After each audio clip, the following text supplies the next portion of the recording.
So in like 1800, China and Britain were going to war over I don't know exactly what.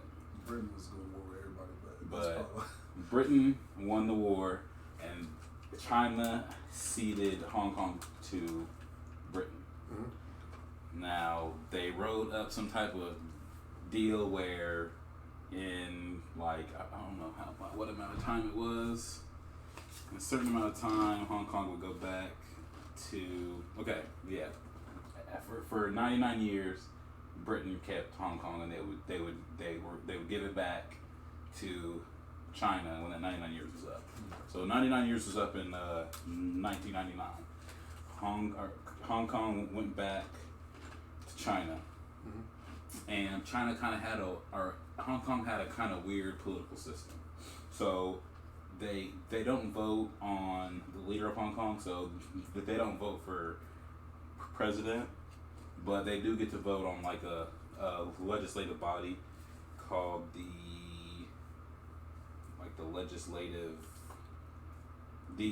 legislative council is elected. So the people, I think there's 70 seats.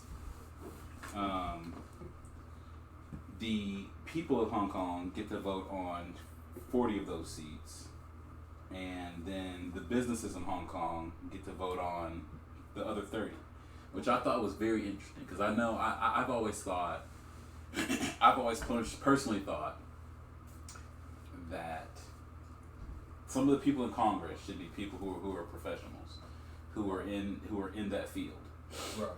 Which means that doctors, carpenters, construction workers, should be in Congress.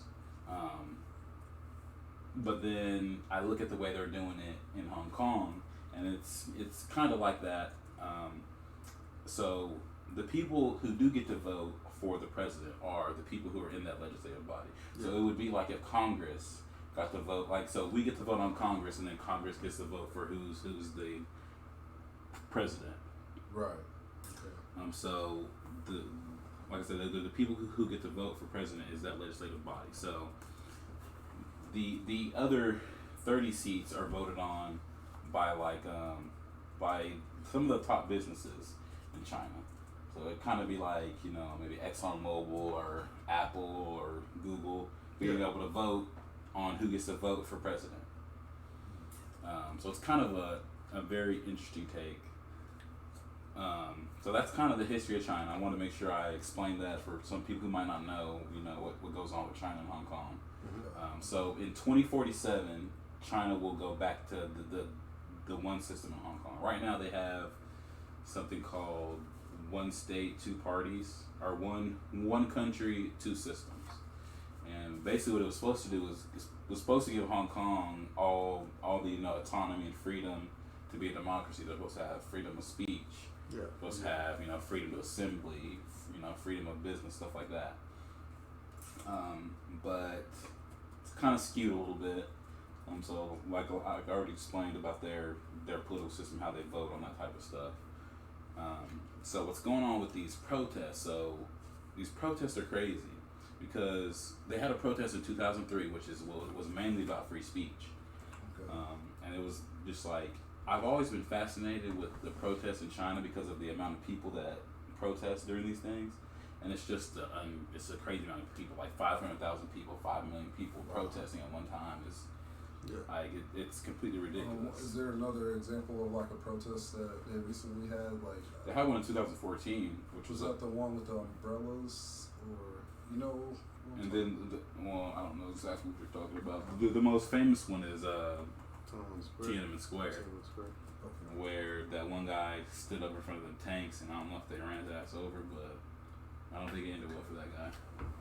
There's a picture of that, I think. Yeah. So what's going on right now? Sorry to interrupt there. It looks like 2014 there was a Hong Kong protest with umbrellas where they all. It was like a whole lot of people, and they were like standing in a certain area. I'll show you a picture of it, but they all had like umbrellas, and it was to represent like Hong Kong being released from tyranny. Now, what interesting about those umbrellas. They should have brought them this time, because right now China has all this. They have all this surveillance, bro. Like they ain't playing. Like people run around with masks on and stuff because China they got that surveillance. So if they catch your ass, they gonna come and get you. And they got police out there and everything. So what's going on with this protest is there was a guy and his girlfriend from Hong Kong, and they took a vacation to Taiwan.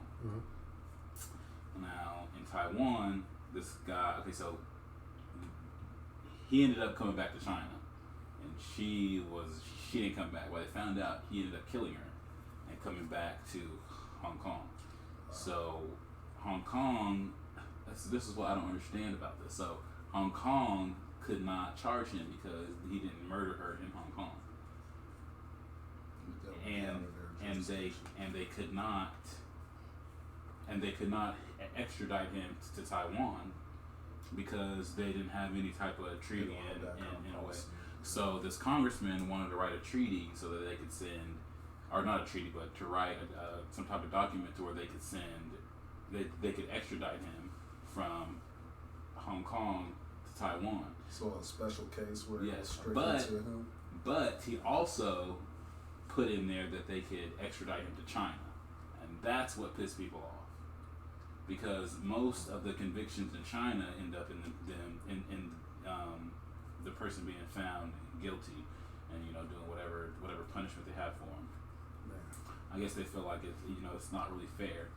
There have been a bunch of people like disappearing for speaking out against China, and that was I think that was one of the main reasons for the 2014 protest was that China was basically saying you can't talk bad about China.